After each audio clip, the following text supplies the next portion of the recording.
She packed her bags on their 3rd anniversary, desperate to escape the ruthless underworld her husband ruled. She thought she covered her tracks perfectly, but in her panicked rush to vanish, she left behind the one thing that would guarantee the Mafia Boss would tear the world apart to find her a positive pregnancy test. The master bathroom of the Castellano estate in Long Island was roughly the size of a standard apartment, clad in imported black marble and gold fixtures. It was a testament to unimaginable wealth, a monument to the power of Daniel Castellano. But to Rebecca Castellano it felt like the walls of a very expensive, very beautiful tomb. Rebecca stood before the massive vanity mirror, her hands gripping the cold edges of the sink. She took a deep, trembling breath, forcing herself to meet her own gaze. She was a fat woman. She had always been. Soft, thick, carrying weight in her hips, her stomach, and her arms. In her 20s, before the Mafia, before Daniel, she had learned to love her body. She had embraced her curves, finding comfort and beauty in her own skin. But this world, the dark, blood-soaked, image-obsessed underbelly of New York's elite crime syndicates, was not kind to women who didn't fit a highly specific, surgically enhanced mold. Among the starved, razor-sharp wives of Daniel's capos and associates, Rebecca was an anomaly. She knew what they whispered at charity galas and private dinners. Why her, what does the boss see in her? She looks like a civilian. She looks soft. Daniel had never cared about the whispers. From the moment he had walked into the bakery, she managed in Queens 4 years ago, bleeding from a superficial gunshot wound and demanding a quiet place to hide, he had looked at her like she was the only oxygen left in the room. He worshipped her body. He treated her softness as his ultimate sanctuary. When his hands, calloused and stained with the metaphorical and sometimes literal blood of his enemies, held her, they were endlessly gentle. But love wasn't enough anymore. The sanctuary was burning. For the past 6 months, a brutal turf war with the Rossi syndicate had turned Daniel from a fiercely protective husband into a paranoid, volatile ghost. He slept 3 hours a night. He walked the halls of their estate with a loaded Glock in his hand. 2 weeks ago, Rebecca had woken up to find him sitting on the edge of their bed in the dark, his white dress shirt completely soaked in crimson. It wasn't his blood. He wouldn't tell her whose it was. He just pulled her against his chest, shaking, and begged her never to leave him. She couldn't live like this. The constant anxiety was a physical weight, heavier than anything she carried on her bones. The sound of tires crunching on the gravel driveway made her jump. A sudden knock on the door sent her heart into her throat. She was 28 years old, and she was decaying inside this golden cage. Today was their 3rd wedding anniversary. Downstairs, a lavish party was being set up.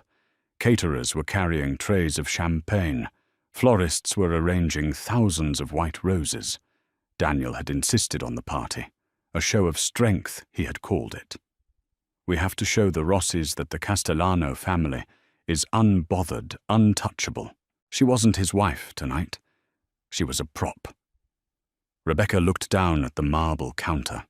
Lying next to her diamond-encrusted hairpins and a tube of expensive lipstick was a plastic white stick. 2 bright, unmistakable pink lines. Pregnant. A tear broke free, tracking hotly down her cheek. She pressed a hand to her stomach. She had suspected it for 2 weeks, the nausea, the sudden aversion to the smell of Daniel's morning espresso, the heavy exhaustion. But seeing the irrefutable proof was a physical blow. I am going to have a baby, she thought, the realization crashing over her like a tidal wave. A baby born into a war. She pictured a little boy with Daniel's dark, intense eyes, learning to shoot before he learned to ride a bike. She pictured a little girl surrounded by bodyguards taught to suspect everyone, eventually married off to cement an alliance. The thought made her physically sick. She loved Daniel. God help her, she loved the monster. But she could not hand an innocent child over to this life. She had to run. Today. Tonight. The chaos of the anniversary party was the perfect cover. There would be hundreds of people, external staff, open gates, and distracted security. It was the only window she would get before the gates locked down again. Rebecca moved with a sudden manic energy. She had a go bag hidden in the back of her expansive walk-in closet for months, tucked behind a row of winter coats. She had slowly, painstakingly siphoned untraceable cash from her grocery allowances, accumulating a little over $40,000. She had a burner phone and a fake AD provided by Rachel, an old friend from her bakery days, who knew absolutely nothing about the mafia, but knew Rebecca was in trouble. She went to the closet and pulled the duffel bag free. She changed out of her silk robe and began to prepare for the gala, her mind racing. She had to play the part. She had to smile, drink sparkling cider, masquerading as champagne, and kiss her husband for the cameras. But as she walked back into the bathroom to start her makeup, a sharp knock echoed on the bedroom door. "Rebecca." It was Maria, their head housekeeper. "Mr. Castellano is asking for you. The guests are beginning to arrive." "I'll be right down, Maria," Rebecca called out, her voice remarkably steady. She looked back at the vanity, the pregnancy test. If Daniel saw that he would lock her in a vault, he would never let her out of his sight again. His possessiveness, already bordering on obsessive, would become absolute tyranny. In her frantic state, her hands shaking, Rebecca grabbed the plastic stick. She tossed it into the small gold-rimmed wastebasket beside the toilet. She grabbed a handful of makeup wipes and a few crumpled tissues, throwing them over the test, burying it at the bottom. It was a fatal, careless mistake, born of sheer panic. But Rebecca didn't know that yet. She only knew she was out of time. She turned off the bathroom, light smoothed down the skirt of her custom-made emerald green gown, a dress designed to accentuate her curves, the very curves Daniel loved so much, and walked out to face her husband for the last time. The grand ballroom of the Castellano estate was blindingly bright. Crystal chandeliers cast fractured light over the elite of New York's underworld, all dressed in bespoke tuxedos and designer gowns. The air was thick with the scent of expensive perfume, roasted meats, and the sharp tang of danger that always accompanied a gathering of wolves. Rebecca stood near the edge of the dance floor, a forced, dazzling smile painted on her face. Her emerald dress hugged her full figure perfectly. She knew she looked beautiful, but she felt like an imposter. "Rebecca, darling." A sharp, cloying voice sliced through the jazz music playing in the background. Rebecca braced herself as Camilla Rossi, ironically, a distant cousin of the rival family, married to one of Daniel's top earners, glided over. Camilla was shockingly thin, all sharp angles and cheekbones wrapped in silver silk. "Camilla," Rebecca nodded politely. "You look lovely." Camilla's eyes raked over Rebecca's body, a subtle sneer playing on her lips. "Thank you. And you look very comfortable. Green is certainly a choice. It's so brave of you to wear something so fitted. I always say, confidence is the best accessory for bigger girls."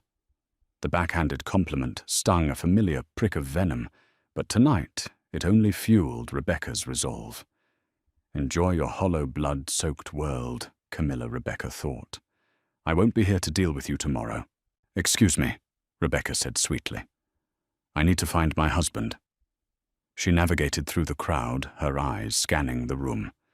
She spotted him near the terrace doors. Daniel Castellano.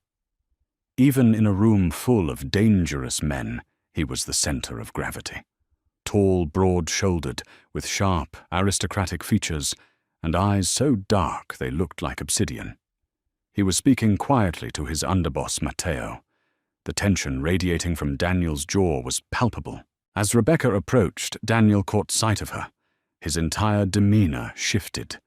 The cold, calculating mob boss melted away, replaced by the man who had bought her a bakery and filled her apartment with sunflowers.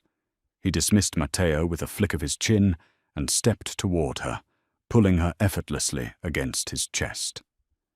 "You look breathtaking," Daniel murmured, kissing the side of her neck right below her ear. His voice was a low, rough rumble. "I hate every man in this room for looking at you." Rebecca closed her eyes, breathing in his scent, sandalwood, expensive tobacco, and rain. A fresh wave of heartbreak hit her. She loved him. She really did. But she couldn't save him, and she couldn't let him drag their baby into the abyss. "Daniel," she whispered, pulling back slightly to look into his eyes. "Can we leave just for 10 minutes? Let's go upstairs." His eyes softened, but then a shadow crossed his face. He glanced over her shoulder toward the entrance. "I can't, Katina. Not yet. I'm waiting on a text from Chicago. The shipment arrives tonight. Once it's secure, I promise you, I will throw everyone out of this house and spend the next 3 days making it up to you. After this deal is done..." It was always the same excuse. The violence would never end. "Okay," Rebecca said, her voice barely a whisper. She reached up and touched his cheek. She memorized the rough stubble, the sharp angle of his jaw, the tiny scar above his left eyebrow. "Happy anniversary, Dom." "Happy anniversary, my life," he replied, kissing her deeply, thoroughly oblivious to the eyes on them. "Give me 1 hour." He turned away, pulling his phone from his tuxedo pocket, already slipping back into the dark. That was the cue. It was now or never.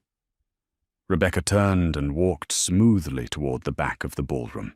She smiled at guests, nodded at security guards, portraying the perfect, relaxed hostess. She pushed through the swinging doors into the massive commercial kitchen. It was chaotic chefs, shouting waiters rushing past with silver platters. No one paid attention to the boss's wife walking through. They assumed she was checking on the service. She slipped through the pantry and into the servants' corridor. This part of the house wasn't covered by the high-tech security cameras Daniel had installed for external threats. She hurried up the back staircase, her heart hammering against her ribs like a trapped bird. Reaching the master suite, she locked the door behind her. She had roughly 20 minutes before Daniel might come looking for her, maybe less if he got his text early. She stripped off the emerald gown, leaving it pooled on the expensive Persian rug. She wiped off the heavy evening makeup scrubbing until her face was pale and bare. She dressed quickly in black leggings, a loose grey hoodie that hid the slight newly formed curve of her stomach, and comfortable running shoes. She grabbed her pre-packed duffel bag from the closet. She checked the side pocket, the burner phone, the cash, the fake ID, identifying her as Sarah Jenkins. Then she walked to the bedside table. She took off her massive diamond engagement ring and the platinum wedding band. Her finger felt instantly light bare and painfully cold. She placed the rings on Daniel's pillow. Beside them, she left a simple, handwritten note. "Dom, I love you, but I cannot survive your world. Do not look for me. Let me go. Rebecca." It was cruel, she knew. It would destroy him. But a clean break was the only way. She hoisted the bag onto her shoulder and slipped out of the room, taking the service elevator down to the basement. The basement led to an underground garage used for staff deliveries. Rachel had arranged for a private car service, driven by an older, discreet driver named Thomas, to wait just outside the delivery gates. Rebecca had paid him $10,000 in cash to drive her to a motel in Pennsylvania, no questions asked. The cool night air hit her face, as she slipped out of the side door. The music from the ballroom was a muffled, distant thumping. She kept to the shadows of the tall hedges, moving as fast as she could with the heavy bag. There, idling quietly by the service gate, was a black sedan. The gate normally guarded was currently open for a catering truck to back in. The guard was distracted, arguing with the driver over a manifest. Rebecca didn't hesitate. She darted through the gap, opened the back door of the sedan, and threw herself inside. "Thomas!" She breathed, terrified. The older man in the driver's seat looked in the rearview mirror. "Yes, ma'am? Sarah?" "Yes, go. Please just drive." The car pulled away from the curb, merging into the dark, winding roads of Long Island. Rebecca sank low into the leather seat, pulling the hood of her sweatshirt up over her head. She looked out the back window, watching the lights of the Castellano estate shrink into the distance until they disappeared entirely. She was out. She had vanished. She was free. She pressed her hand to her stomach, breathing a shaky sigh of relief. She had done it. She had left no trail, no digital footprint, no clues. She was just a ghost in the wind. Or so she thought. It was 1:15 a.m. when Daniel finally walked away from the business of the evening. The Chicago shipment was secure. The Rossi family had remained quiet. The party was winding down, guests slowly filtering out into the waiting valets. He unbuttoned his tuxedo jacket, exhaustion finally sinking into his bones. All he wanted was to bury his face in his wife's soft neck, wrap his arms around her warm, full body, and sleep for 12 hours. He walked up the grand staircase, nodding dismissively to the guard stationed at the landing. He pushed open the heavy mahogany doors to the master suite.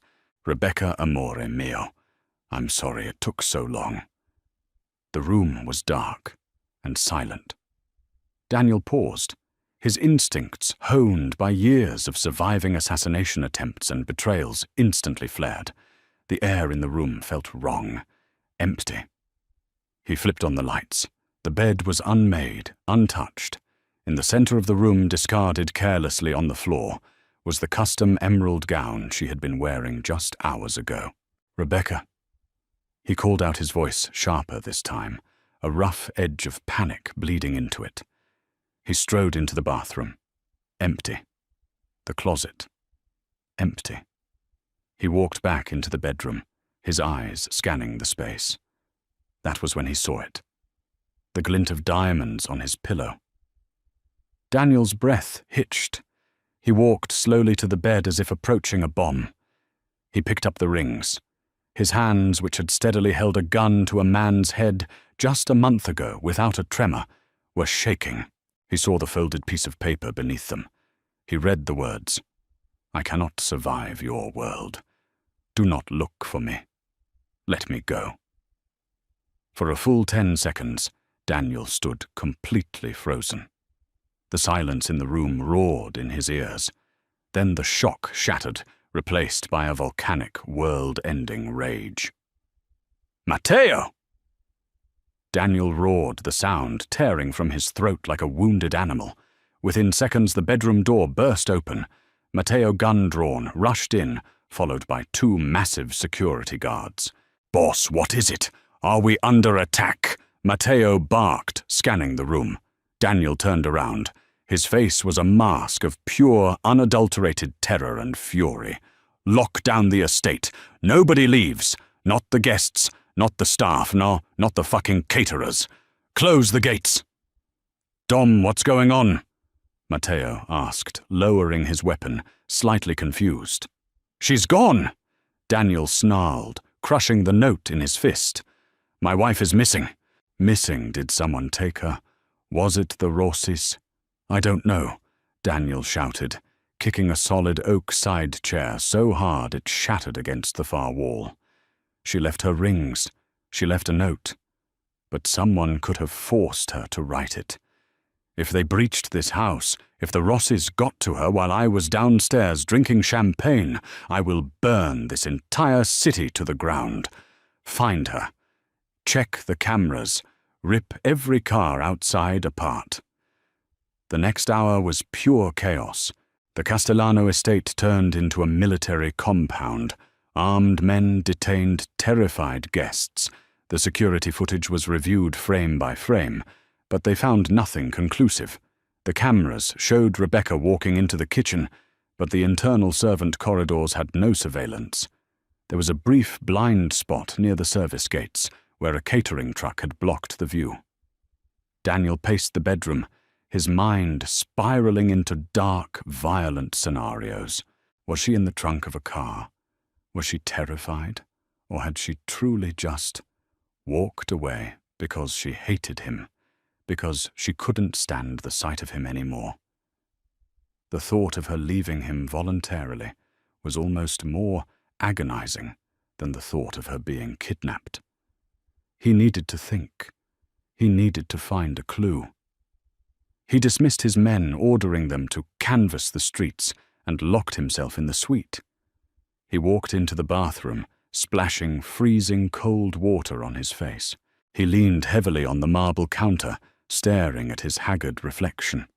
His eyes were bloodshot. He had failed his one job, keeping her safe, keeping her happy.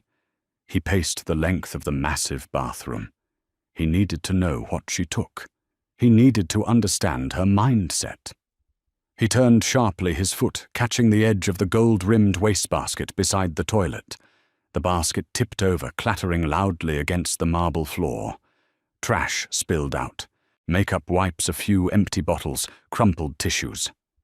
Daniel bent down with an irritated sigh to right the basket. As he reached for the trash, his hand froze mid-air. There, lying stark white against the black marble floor, partially uncovered from the tissues, was a plastic stick. Daniel stared at it. His brain wired for threats, and logistics took a few seconds to process what he was looking at. He reached out slowly, picking up the small plastic device. 2 pink lines. The air left his lungs in a rush. He dropped to his knees right there on the bathroom floor. "Pregnant," he whispered to the empty room. He brought a trembling hand to his mouth. Rebecca was pregnant. His wife was carrying his child. The realization hit him with the force of a freight train, completely altering the landscape of the situation. She hadn't just left because she was tired of the mafia life. She had run because she was terrified for their baby. She had fled to protect his child from his world, from him. The crushing guilt was instantly incinerated by a sudden, overwhelming wave of possessive, primal instinct. She was out there pregnant, alone, vulnerable. A fat, beautiful, soft woman, carrying the heir to the Castellano Empire, driving into the dark with no protection. If the Rossis found out she was alone, if anyone found out. Daniel stood up. The frantic panic from minutes ago was gone. What replaced it was something far more terrifying. It was a cold, calculated, absolutely unhinged determination. He pulled out his phone and dialed Matteo. "Boss," Matteo answered, out of breath. "We have a lead. One of the catering guards said he saw a black sedan idle near the gates around the time she vanished, but he didn't get the plates." "I don't care what it costs," Daniel said, his voice dropping an octave, sounding like the Grim Reaper himself. "I want every traffic camera on Long Island hacked. I want every toll booth checked. I want the cell phone data of every single person who was in this house tonight, downloaded and analyzed. Dom, that's going to cost millions. We'll draw the feds." "I don't give a fuck about the feds." "Matteo!" Daniel roared into the phone. "She's pregnant." There was a stunned silence on the other end of the line. "Mother of God," Matteo finally breathed. "She is carrying my child." Daniel said, his dark eyes fixed on his reflection in the mirror, looking at the monster Rebecca had run from. "Mobilize everyone. Put a bounty out to our contacts, $5 million for her safe return. 10 million if they bring her back tonight. She has no idea what she's done. I am going to find her. And when I do, I am never, ever letting her out of my sight again. Daniel crushed the pregnancy test gently in his hand, holding it like a lifeline. The hunt was on, and God help anyone who stood between the boss and his family. The neon sign of the Red Roof Inn off Interstate 78 in Allentown, Pennsylvania, flickered with a pathetic, buzzing hum. It was a far cry from the imported marble and silent, climate-controlled halls of the Castellano estate. Here the air smelled faintly of stale cigarette smoke and industrial bleach. Rebecca sat on the edge of the lumpy, floral-patterned bedspread. She had traded her custom emerald gown for baggy grey sweatpants and a worn-out flannel shirt. She wrapped her arms around her thick waist, resting her hands over her stomach. Her belly, usually soft and round, felt tight with anxiety. She rubbed the familiar curves, whispering softly to the tiny life growing inside her. "It's okay," she murmured, her voice trembling slightly in the quiet, dingy room. "We're safe now. He's not going to find us." She was lying to the baby, and she was lying to herself. She walked over to the scratched wooden dresser and counted her cash. $39,800. It felt like a fortune when she was stuffing it into hollowed-out books in her closet, but out here in the real world, facing medical bills, fake identities, and housing, it was a terrifyingly finite resource. Back in New York, the underworld was currently being torn apart at the seams. Daniel's command center had been relocated from his private office to the estate's massive underground bunker.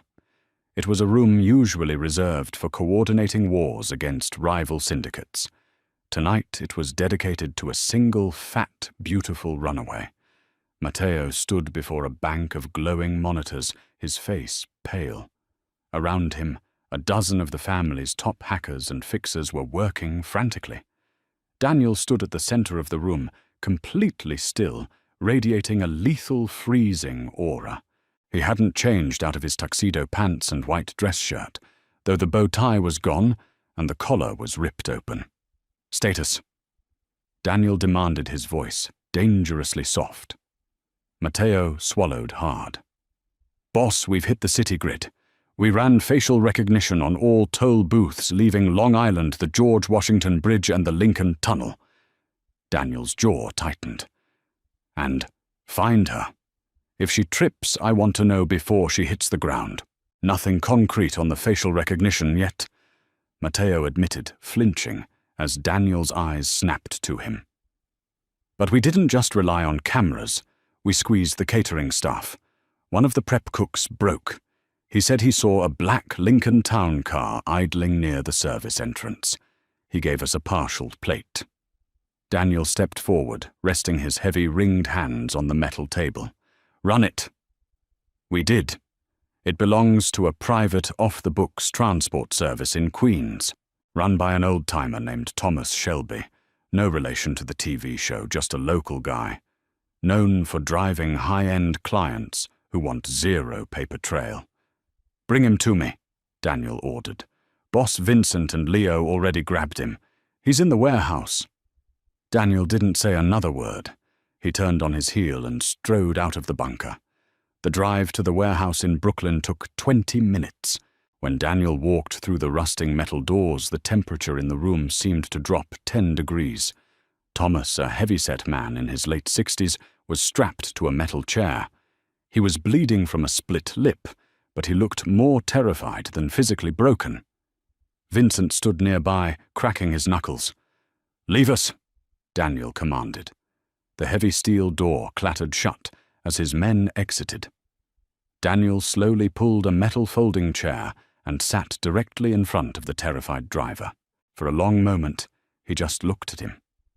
"My men tell me you drive people who want to disappear," Daniel said, his voice eerily calm. "Tonight you drove my wife. I didn't know who she was, Mr. Castellano. I swear to God, a girl named Rachel set it up. Paid in cash." Daniel's eyes flared at the name, Rachel, the bakery friend. He made a mental note to have Matteo pay her a highly unpleasant visit. But right now, only one thing mattered. Where is she, Thomas? She paid for absolute discretion. Daniel leaned forward, pulling the heavy custom 1911 pistol from his shoulder holster. He didn't point it at Thomas. Instead, he placed it gently on the table between them. My wife is pregnant. Daniel stated the words, tasting like blood and honey in his mouth. She is carrying my heir. She is out there alone and vulnerable. If a rival family finds her because you delayed me by 5 minutes, I will not just kill you. I will systematically dismantle everyone you have ever loved. But if you tell me exactly where you dropped her, I will give you $100,000 and a one-way ticket to a country of your choosing. Daniel offered a terrifyingly simple choice. Silence, absolute, agonizing destruction of his bloodline. Cooperation, wealth, and survival. Thomas looked at the gun, then at the mob boss's hollow, desperate eyes. He broke instantly. Allentown, Thomas choked out.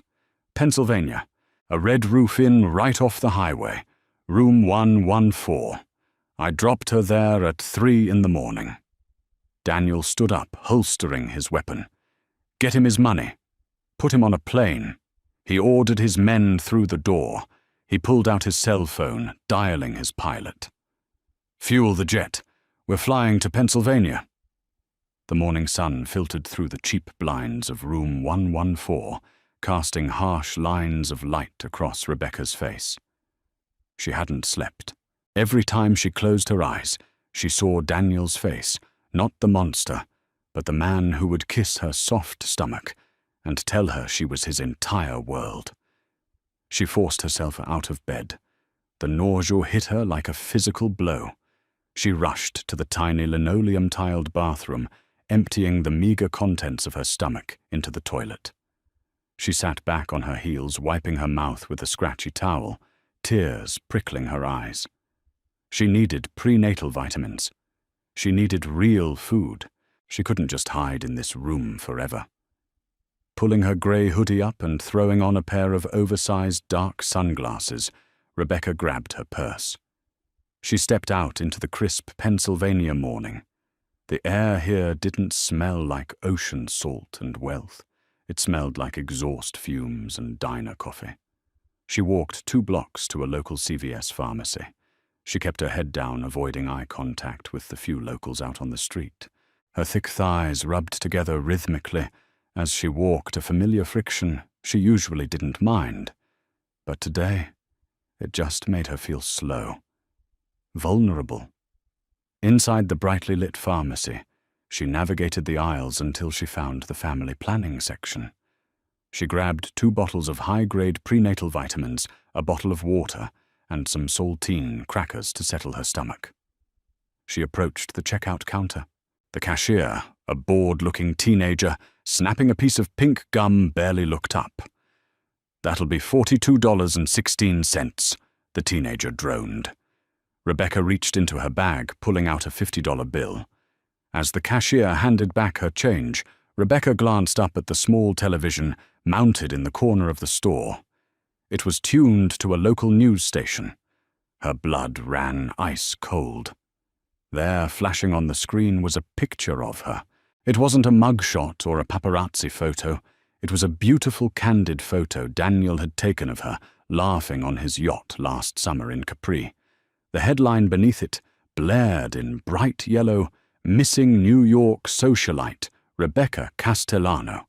$5 million reward for information." "Holy crap," the teenage cashier suddenly said, pointing at the screen and then staring directly at Rebecca. Her gum snapping stopped. Her eyes widened, flicking from the TV screen to the plump, beautiful face, partially hidden behind the sunglasses. "Are you—" Panic raw and blinding seized Rebecca's chest. "Keep the change," Rebecca blurted out, grabbing her plastic bag and practically running toward the automatic doors. She burst out onto the sidewalk, her heart hammering wildly against her ribs. $5 million. He had put a public civilian bounty on her. He wasn't just using the underworld. He was using the whole damn country. Anyone with a smartphone was now looking for her. She needed to get back to the motel, grab her bag, and run. She had to buy a used car with cash drive, west, maybe to Ohio or Indiana.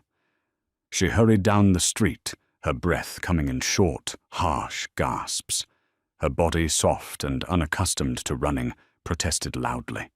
Her lungs burned and her legs ached, but adrenaline pushed her forward. She rounded the corner, the Red Roof Inn coming into view, and then she stopped dead in her tracks. The cheap, pothole-riddled parking lot of the motel was no longer empty.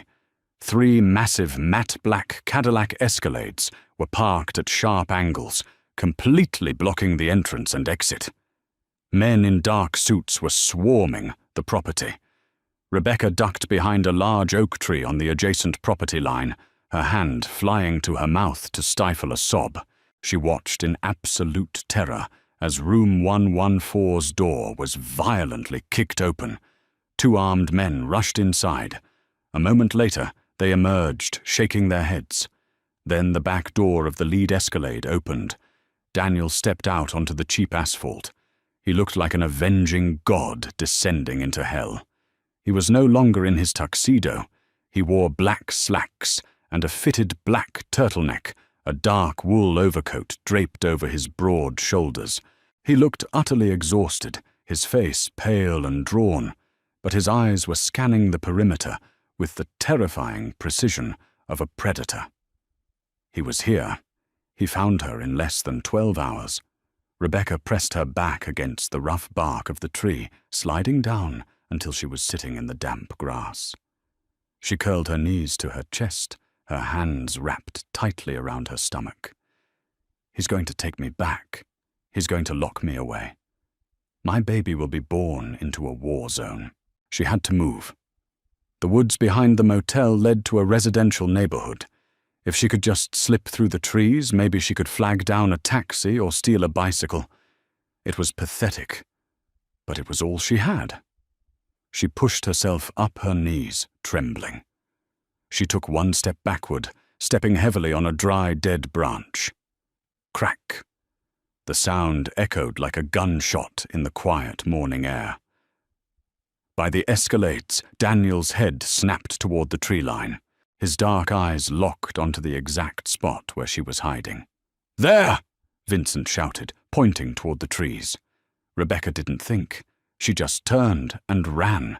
She plunged into the woods branches, whipping against her face, her heavy breaths tearing through her throat. She pushed her body harder than she ever had, her hands instinctively shielding her stomach as she navigated the uneven, root-covered ground. "Rebecca!" "Oh!" Daniel's roar tore through the trees, a sound of such profound, desperate agony that it made her stumble. "Stop! Please!"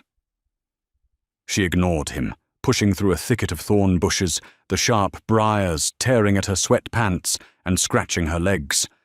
She burst through the tree line, tumbling out onto a quiet suburban street. She scrambled to her feet, looking wildly for an escape route. A woman watering her lawn stared at her in shock. Before Rebecca could take another step, the screech of tires filled the air. One of the black Escalades had bypassed the woods and driven straight down the residential road, cutting her off completely. The heavy vehicle slammed on its brakes, blocking the street. The doors flew open. Rebecca backed away, her hands raised, trembling violently. "No, no, no!" Footsteps crunched heavily on the gravel behind her. She spun around. Daniel emerged from the tree line. He was breathing heavily, his dark wool coat snagged on a branch, his immaculate hair disheveled. He stopped 10 feet away from her. The men from the Escalade fanned out, forming an inescapable half-circle around them. The world seemed to stop spinning. The birds went quiet. Daniel looked at her. He took in her tear-stained face, her exhausted, trembling frame, and finally, his gaze dropped to the soft curve of her belly, hidden beneath the bulky grey hoodie.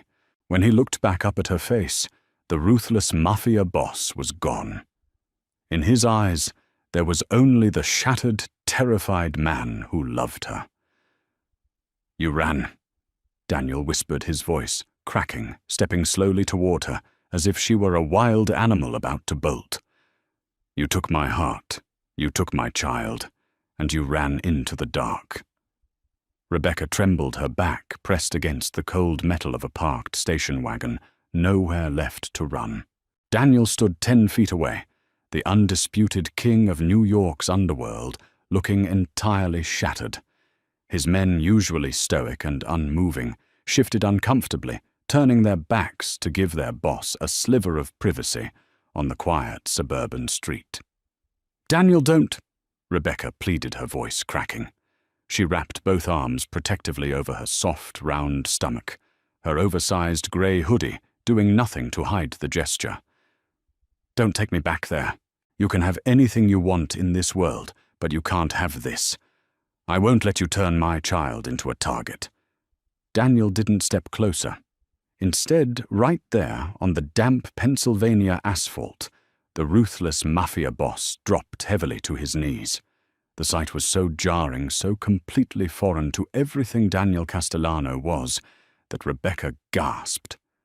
"I didn't know," Daniel said, his voice a raw, agonizing scrape.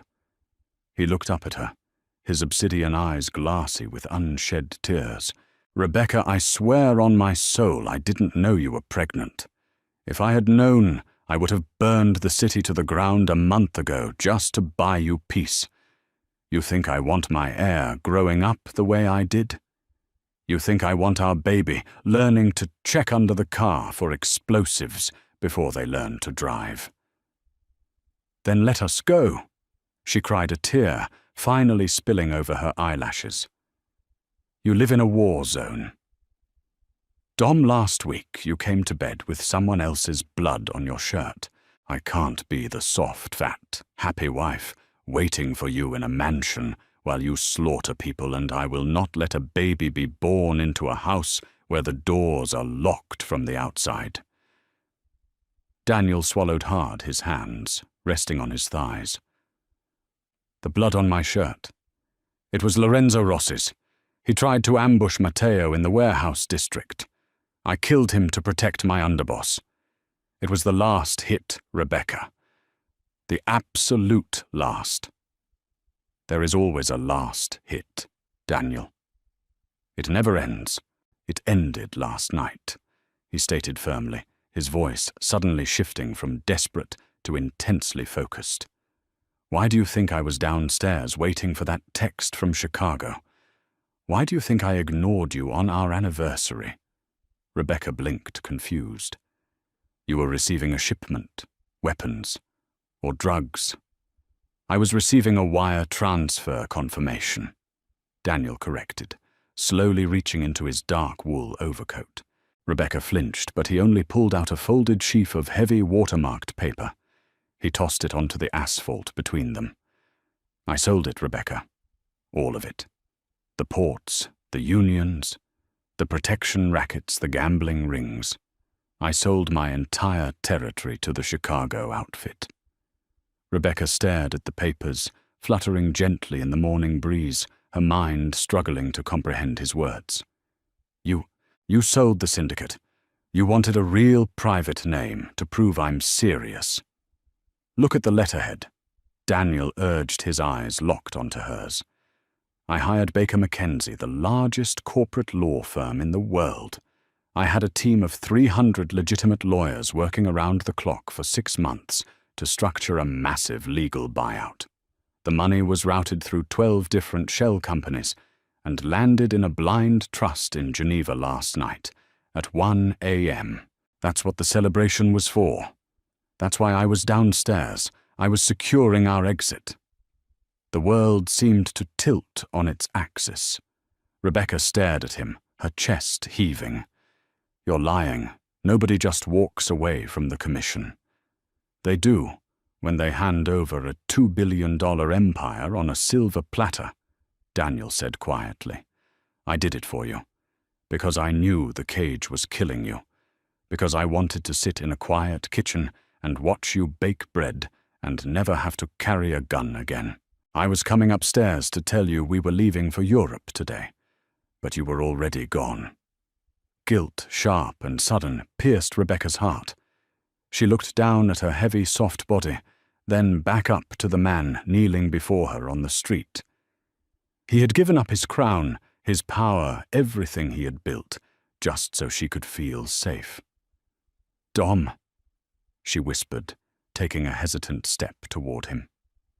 Before her foot could touch the ground, the morning air was ripped apart by a deafening roar.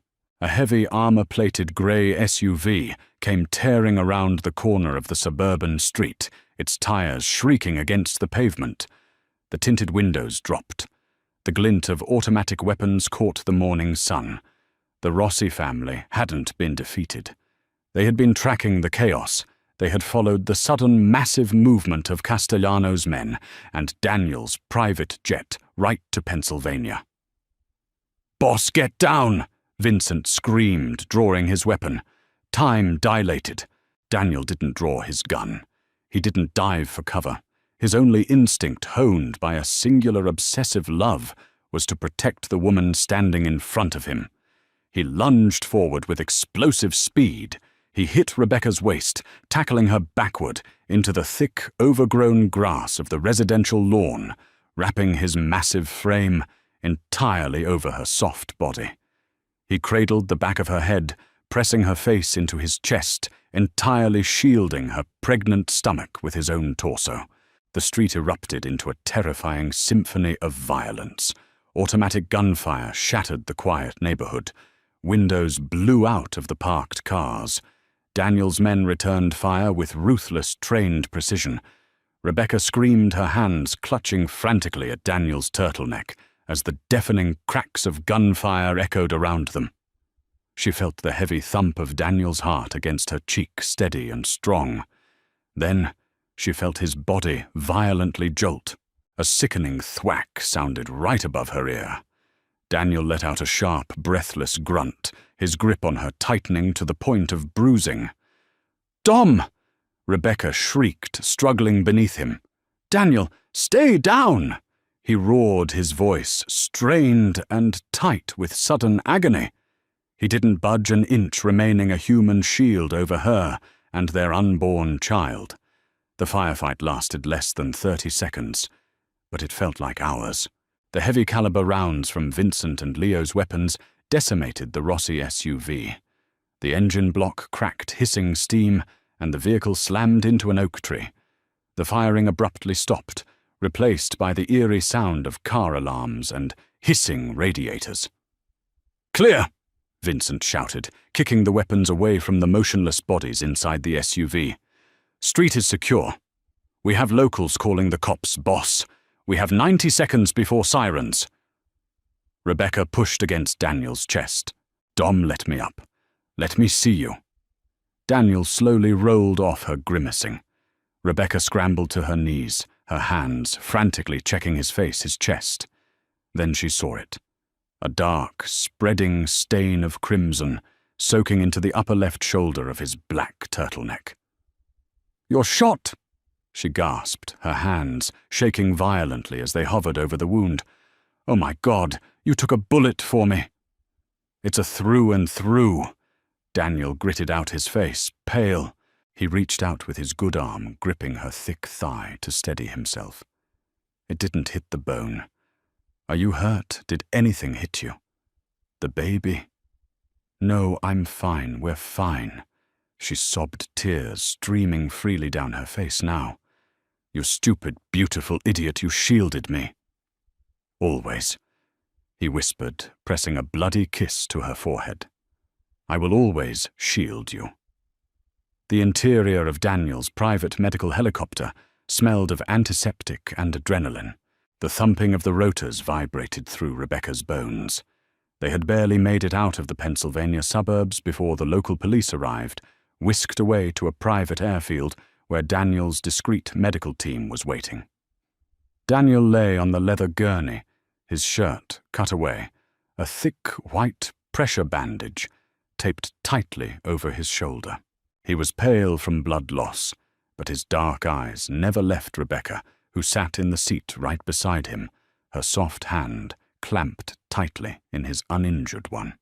"You're going to be okay," the private doctor muttered, packing his kit. "Clean entry and exit. You'll need physical therapy, but there's no permanent nerve damage." Daniel ignored the doctor. He looked at Rebecca, his thumb weakly stroking the back of her knuckles. "I brought something else with me." Daniel said, his voice raspy over the hum of the helicopter. "Vincent." Vincent, sitting in the co-pilot seat, unbuckled and walked back. He handed a thick leather satchel to Daniel. Daniel struggled to sit up, slightly wincing as he unzipped the bag. He pulled out 3 dark blue passports and a set of keys. He placed them in Rebecca's lap. Rebecca looked down.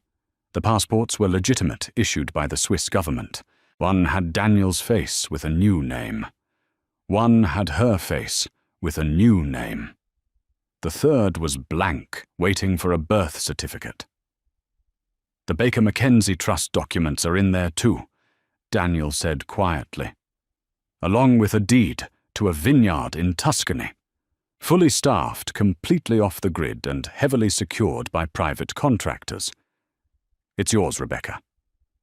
She looked up at him, her vision blurring with tears. "Ours. It's ours." Daniel shook his head slowly.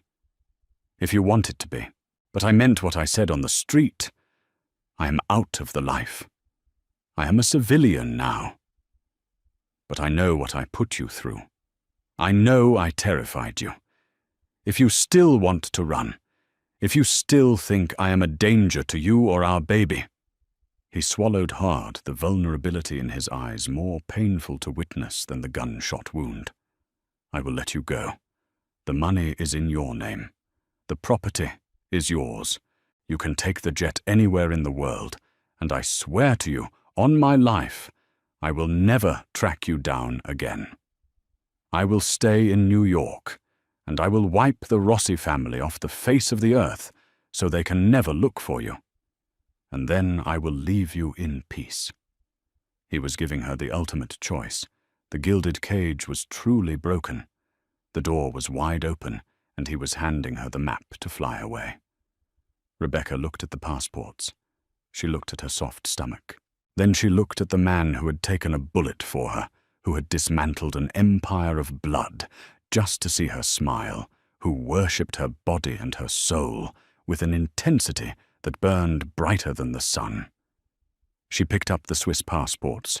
She picked up the keys, and she leaned forward, carefully, wrapping her arms around his uninjured shoulder, pressing her face into the crook of his neck. "I don't want to bake bread alone," she whispered fiercely, her tears soaking into his skin. "I want you in the kitchen with me. I want you to feel the baby kick. I want you, Daniel, only you. Just no more blood." Daniel let out a shuddering breath, burying his face in her hair. His good arm wrapped around her thick waist, pulling her flush against him. "No more blood," he vowed. "I promise you, Gattina. We are done." 6 months later, the sun set over the rolling green hills of Tuscany, casting a golden glow over the stone patio of the Villa Rosa. Rebecca stood at the edge of the terrace, a gentle breeze rustling the leaves of the olive trees. She wore a light, flowing linen dress that perfectly framed her heavily pregnant, beautifully round stomach. She looked healthier than she had in years. The anxiety that used to live in her bones had melted away, replaced by the warm, grounding peace of the Italian countryside. She heard the soft crunch of footsteps behind her.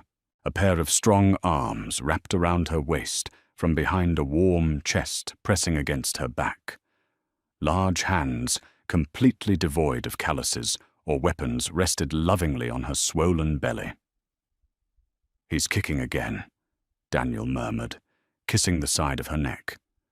He wore a simple white t-shirt and linen pants. The scar on his shoulder was a faded memory. He looked rested. He looked happy. "She," Rebecca corrected, leaning her head back against his shoulder. "I'm telling you, Dom, it's a girl. Boy or girl, they are going to be the most spoiled child in Italy.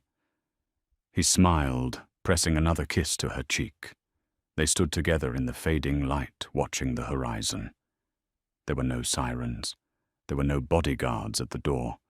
There was only the scent of baking bread wafting from the kitchen, the rustle of the olive trees, and the unbreakable bond of a love that had survived the dark and finally found the light. Rebecca rested her hands over Daniel's finally safe, finally free, and deeply, unconditionally loved. Daniel truly gave up his entire underworld empire just to keep his pregnant wife safe, proving that true love can conquer even the darkest demons. Did you expect the Baker Mackenzie twist, or did you think he was still a mobster at heart? Let me know your thoughts in the comments below. If you loved this intense romantic mafia escape story, please smash that like button, share it with your friends, and subscribe for more incredible real-life dramas.